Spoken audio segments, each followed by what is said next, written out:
Are people afraid of you, Beth? Uh-huh. Who's afraid of you, Beth?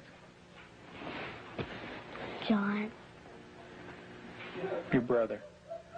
And what is your brother, why is your brother afraid of you? Because I hurt him so much. Mm-hmm. Okay. And what, at nighttime, what do your parents do to your door? Lock it shut. Why do they lock it shut? Because they don't want me to hurt John. Right. And they're kind of afraid of hurting John? Of you hurting John? Mm-hmm. Okay. Are they afraid that you might hurt them? Yep. Would you, Beth? Mm-hmm. When would you do it? Nighttime. Okay. Why would you do nighttime? Because I don't like them seeing me do it. But they can feel me do it. Mm-hmm. And what would you do to him, Beth? Stab him. Okay. What would you stab him with? A knife. The program you are about to see was compiled from the actual therapy tapes of Dr. Ken McGidd, a clinical psychologist specializing in the treatment of severely abused children. Children so traumatized in the first years of life that they do not bond with other people. They are children who cannot love or accept love. Children without conscience who can hurt or even kill without remorse. This film shows the devastating effects of abuse on a child. It also shows that victims can be helped. It is the story of a 6.5-year-old girl named Beth. Do you ever stick pins in people? Mm-hmm. Who? My brother. Okay. Do you do it a little bit or a lot? A lot. Okay. And what are you trying to do to your brother? Kill him. Why do you want your brother to die? Because I was hurt so bad, and I don't want to be around people. Okay. Who else would you like to stick pins into? Mommy and Daddy. What would you like to have happen to them? Die. Jesus could have lived to save Israel, yet he chose to die to save the world. Tim is the minister of a small Methodist church in the South. He and his wife Julie have been married for 12 years. Jesus didn't say Unable to have children of their own, they decided to adopt. In February of 1984, they received a call from the Department of Social Services telling them they had 2 children available for adoption. They were told that Beth, 19 months old, and her brother Jonathan, 7 months old, were normal and healthy. We did not need children to make our lives complete. We felt secure in ourselves and secure in our relationship, but we wanted to share that with somebody else. And we felt like we had a lot to pass on to a child, and that was what we really wanted to do. And when the phone call came, it was like, at last it's here. And it seemed like a miracle. It had happened so quick. We'd heard of couples having to wait 5, 10 years on a child, and here we had 2 young children. It was like the answer to our dream. Their dream became a nightmare when they realized that Beth and Jonathan had severe emotional problems. We had the kids with us, Beth and her younger brother John, for probably a couple of months until we began to learn something about their background and their past. And when we learned it, some things seemed to fall in place about her behavior and John's behavior. From several sources, we discovered that they didn't have enough food to eat. That perhaps even Beth went all day maybe with just a box of Kick cereal. John himself was found in a bassinet with little patches of urine all over it and a dirty diaper and a couple of bottles at his feet that had curdled milk, and the back of his head was completely flat. The front of his head had bulged out, and at 7 months he couldn't raise his head, couldn't roll over. He was just had no stimulation, and we think perhaps that had happened to Beth, and it wasn't very long until she began showing some signs of perhaps even some abuse. There was a nightmare that she had, and the nightmare was about a man who was falling on her and hurting her with a part of himself. Tell me about your birth father. What was that nightmare like? When he touched my vaginas Okay. until it bled, hurt it a lot until it bled, and wouldn't feed me a lot. He'd hit on me, wouldn't be very nice to me. How old were you? 1. And in your nightmare, what happens? I get real scared. Where are you in the nightmare? What happens in the dream? I'm in the house, upstairs. And then what happens, Beth? When he comes upstairs and, hurts. How do you feel when you talk about this? Scared. Where's your birth father? What's he doing? He's right there, and there's his hand. His hand's right there. Where? Right there. You can't hardly see it because it's green. What's it touching? My vaginas. And what is your birth father doing? Hurting it. Your face looks sad. Can you tell me about that? It's crying because there's dots of the tears. Beth had endured severe neglect and abuse as a child. Her birth mother died when she was 1. Because of these early childhood experiences, Beth never developed a sense of conscience, love, or trust for anyone. The early sexual abuse by her birth father would cause her to exhibit inappropriate sexual behavior, especially toward her brother. Does your brother have private parts?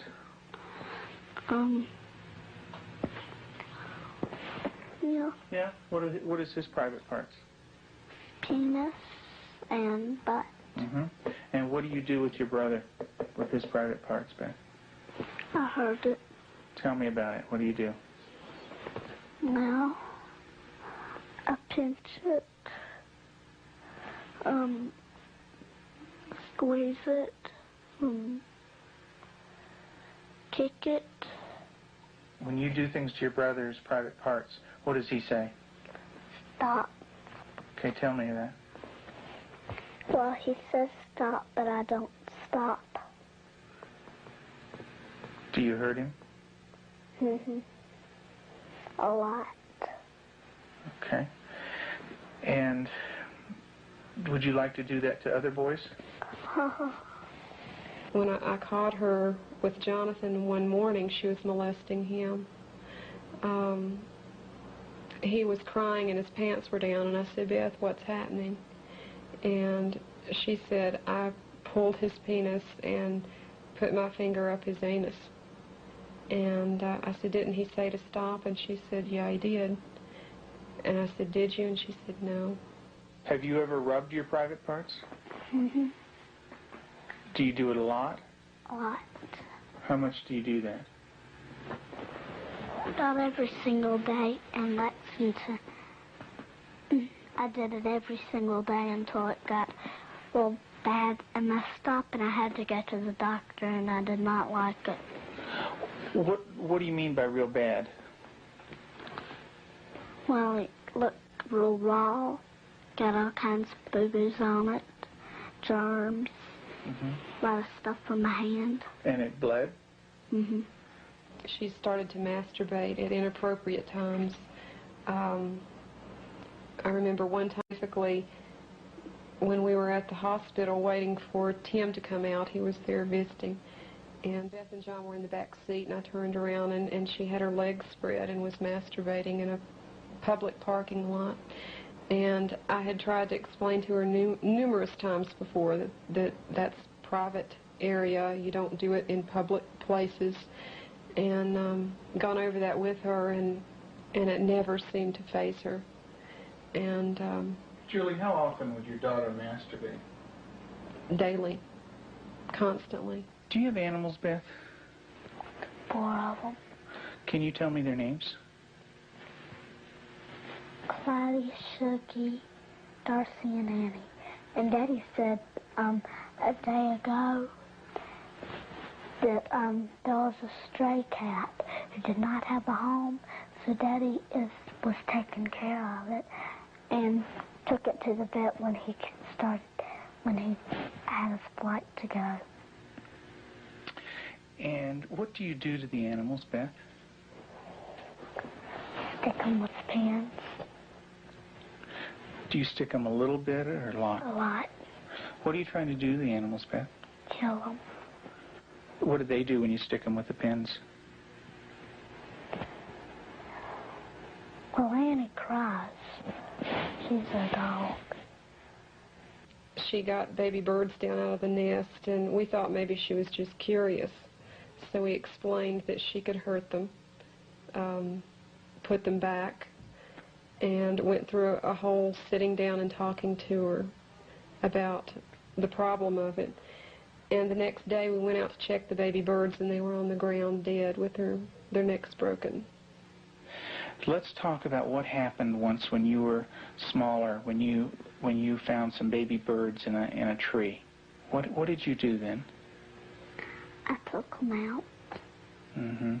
And what did Mom say to you? That the mother will not come back if somebody touches her baby. Mm-hmm. Are the baby birds kind of small? Can you describe them for me? Well, they don't have their eyes open, but they can hear me, and they look up. Are they kind of helpless? Little baby birds? Can they fly? No. Can they run away?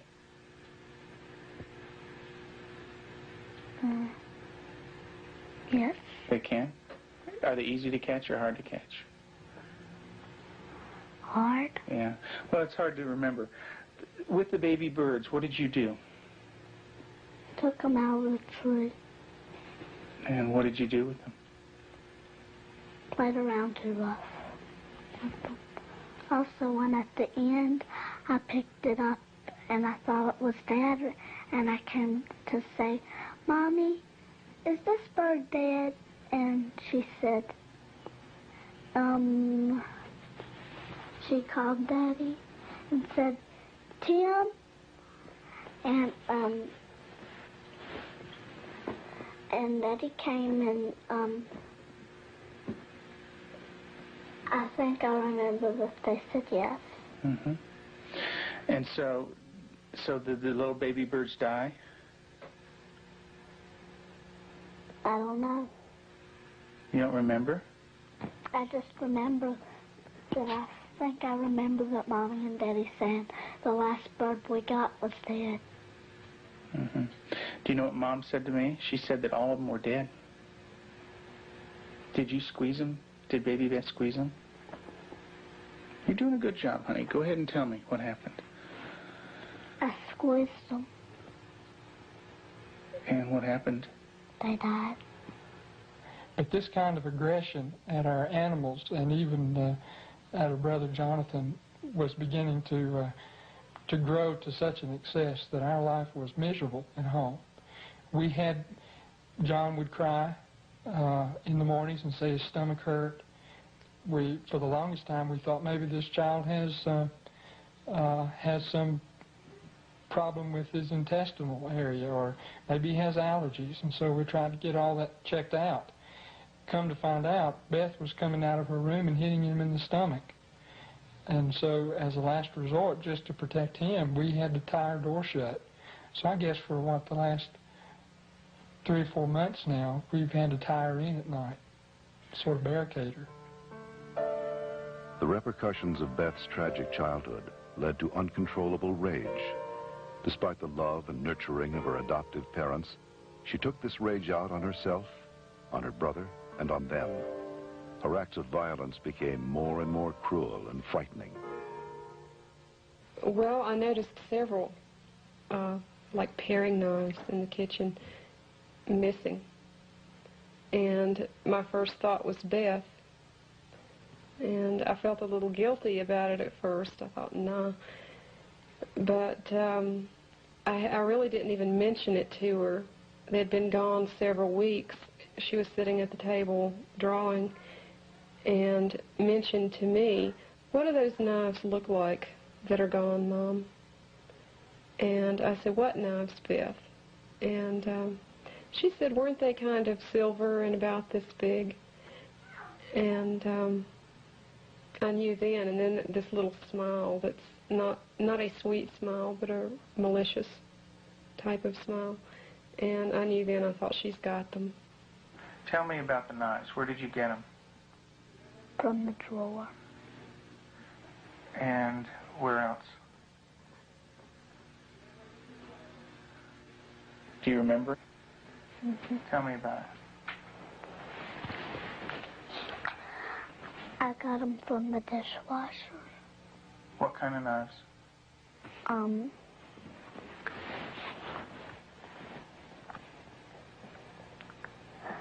Big sharp ones. And what do you want to do with those knives? Kill John and Mommy with them, and Daddy. And when Mommy asks you about where the knives are, what do you say? I don't know where they are. What did you think she might do with the knives? My first thought was Jonathan.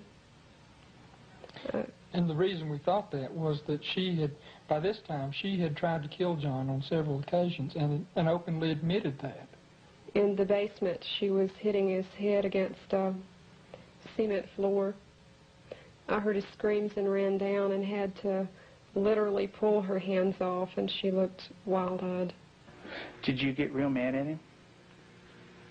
Did you hit his head real hard? Tell me about it. How many times did you do it? A lot? Mm. What was the floor like? Cement. And what happened to your brother? Tell me about it. His head hurt real bad, but his chin, he had to have stitches in it. Could you stop? Use your words, Beth. No. Okay. What was your brother doing when you were doing this? Playing with the toys. Okay. Was he asking you to stop when you were doing it? What was he saying? He said, "Beth, stop." And what did you do? I didn't stop. I just kept on hurting him. What were you thinking when you were doing that? Thinking of killing him. How did you stop? What made you stop? When I heard Peter walking across the kitchen. Mm-hmm. It made me stop because I thought Mommy and Daddy would come. Okay. Did Mommy come? What did she do? She sent me to my room. Okay.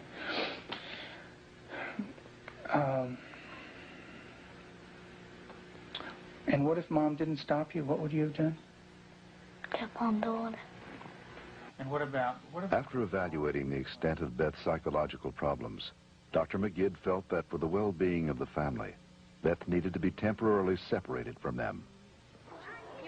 In April of 1989, her parents brought her to a special home with an expert at raising children with early attachment disorders, especially children who are dangerous to themselves and others. I have children that have killed numerous times. Cold-blooded family members, neighbor children killed them. And they can do it. Makes my blood run cold just thinking about 9 years old. People don't think a 9-year-old is capable of cold-blooded murder, but they are. That attachment break does severe damage to the heart, the ability to care and the ability to love. If they don't care and they don't love, They're capable of anything. We're very strict about everything. Everything is completely monitored. We take complete control because a child who's unattached does not trust. And because they don't trust, they don't allow anybody to be boss of them. So we take complete control. They are not boss of anything. They have to ask to get a drink of water. They have to ask to go to the bathroom. They have to ask to leave our sight. Part of that is because we cannot trust them because of the damage that they've done before. Beth, would you like to say grace, please? Sure. Dear Heavenly Father, thank you for this good day and everybody doing good. In Jesus' name, amen. Amen. Amen.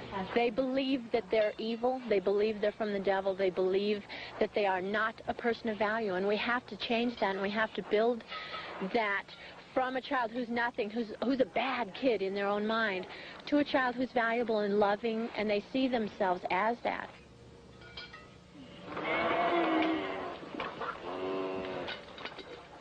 You don't have to bite this. When they do a chore well, we can say, you did a good job, you're a good worker. And then it just builds that self-esteem little by little so that they change the way that they see themselves.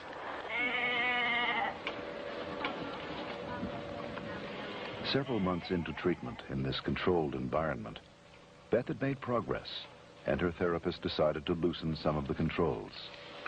Anybody wants some more? I've seen that. Beth continued to show signs of improvement. She began to develop a sense of right and wrong. She seemed to respond to affection, was more outgoing. Gosh, I don't have to like. She went to public school, made friends at the local church, and even sang in the choir. And you're going to go into Sunday school again this morning? Yeah. And get stickers. Maybe you could put one on your nose.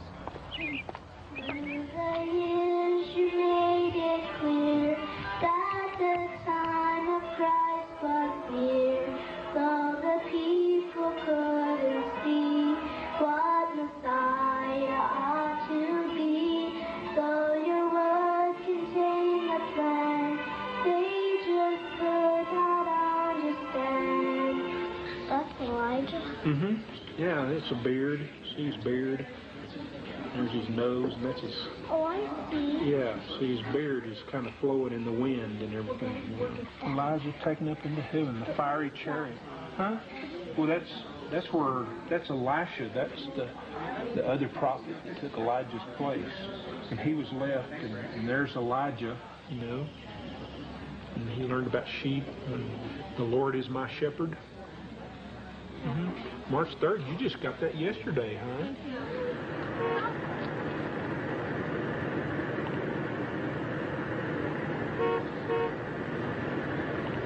In the beginning, we couldn't trust her with anything. She was locked up at night. We had alarms on the door at night, so she wasn't sneaking around doing things with the other children. We don't worry about that anymore. There's no alarm on her door at night now. She sleeps in the same room with my own daughter, and I trust her that much. She brushes the dogs, and I trust her that much. Because she has earned that trust. She's learned it. She has a heart, and she has a love inside, and she feels bad when she does something now. In the past, because she didn't have a conscience, she didn't feel anything when she did something bad. There was just no feeling there. And now she does feel bad, and it shows in her face. I believe that Beth can make it. She's got a really bright mind. She's got a good heart now, which has done a lot of healing. She's got a really super set of parents. They're powerful, they're knowledgeable, they're motivated. She's done a lot of good work with you in therapy, with Cannell and with myself. She wants to heal, and that's the #1 key. And she wants to heal because she has a family that really cares about her, and she wants to be with them. Do you know where that anger came from? That's when my birth dad hurt me. I had it all inside, and I remembered it, and I started doing it. And what did that do when it was inside you? It made me want to hurt people really bad. And who did you hurt? My brother, my mom and dad, and animals. And animals. Who did it hurt the most? My brother. Who did it hurt the most? Me. Why don't you tell me that? It hurt. It hurt me the most. How did it hurt you the most? Because when I hurt other people, I'm hurting my good self. How do you feel right now, Beth?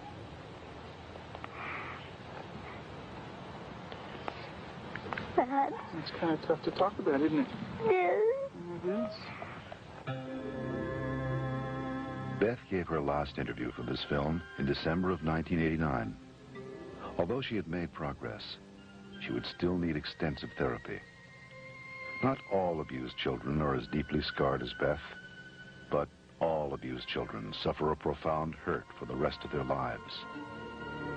The road to recovery is long and hard for the abused child. There are more than 1 million new victims of child abuse in America every year.